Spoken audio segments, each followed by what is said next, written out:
A gift makes you special because it carries love from your dear one. Hello everyone, this is your boy Hasan Mahadi. আজকে আপনাদের সাথে share করব খুব recently আমার সাথে ঘটে যাওয়া একটি ইন্টারেস্টিং ঘটনা। ভার্সিটি কোচিং ও টিউশন যুদ্ধ শেষ করে যখন বাসায় ঢুকি তখন অসম্ভব সুন্দর করে সাজানো একটি পার্সেল পেলাম। গিফট বক্সটির উপরে তেমন কিছুই লেখা ছিল না, শুধু জন্মদিনের উইশ। বেনামি এই উপহার আমার জন্য খুবই স্পেশাল দুটি কারণে। এক, এগুলোর ভিতরে লুকিয়ে আছে বই, আর দ্বিতীয় কারণটি হলো বইগুলো সবগুলো আমার খুব পছন্দের লেখকের।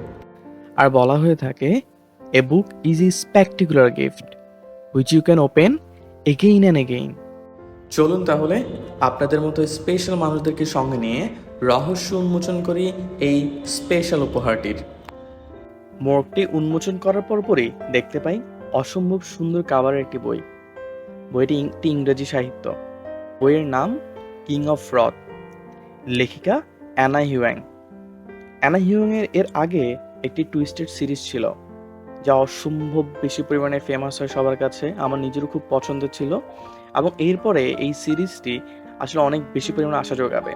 এই সিরিজটি আসলে একটি রোমান্টিক সিরিজ, যেখানে দুজন ব্যক্তি, একজন দান্তে রুশো এবং ভিভিয়ান, ওদের মধ্যে রোমান্সটা দেখানো হয়। আমাদের দ্বিতীয় বইটি হলো লেখক হুমায়ুন আহমেদের প্রথম উপন্যাস নন্দিত নরকে। নন্দিত নরকে শব্দের অর্থ হলো যে সুন্দরতম দুঃখ। নামের মতোই গল্পের নায়ক খোকা এবং তার ছোট ভাই বোনদের জীবনের ছোট ছোট দুঃখগুলোকে যাপন করে লেখক হুমায়ুন আহমেদ বুঝিয়েছেন কিভাবে নিজেদের জীবনের দুঃখগুলোকে সুখের মতো করেই উপভোগ করতে হয়।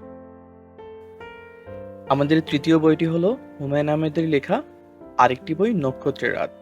এই বইটিতে সদ্য আমেরিকায় পা রাখা রেবেকার সাথে আমেরিকা প্রবাসী বাসার একটি সুন্দর লাভ সিকোয়েন্স দেখানো হয়েছে। এর পরের বই লেখক ও চিন্তাবিদ আহমদ ছফা রচিত কালজয়ী উপন্যাস মরণ বিলাস।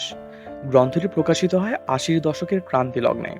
আহমদ ছফার লেখনী বরাবরই গতানুগতিক ধারাকে অতিক্রম করেছে।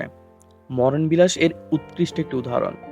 মৃত্যু পথযাত্রী ব্যক্তির মৃত্যুর পূর্ব মুহূর্তের অভিজ্ঞতা ও অনুভূতি নিয়ে লেখা এই গ্রন্থটি। আমাদের পরবর্তী এবং শেষ বই মুক্তিযুদ্ধের প্রেক্ষাপটের উপর রচিত আহমদ ছফার একটি কালজয়ী উপন্যাস আলতা চক্র।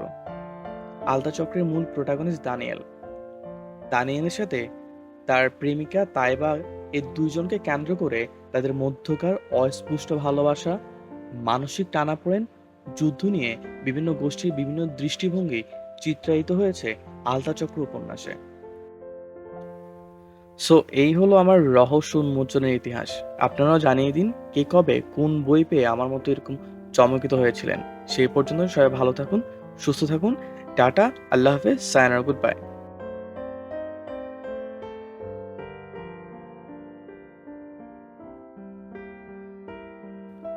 আলোকিত মানুষেরা পাঠকের সাজে, পৃথিবীবাচক বইয়ের ভাজে।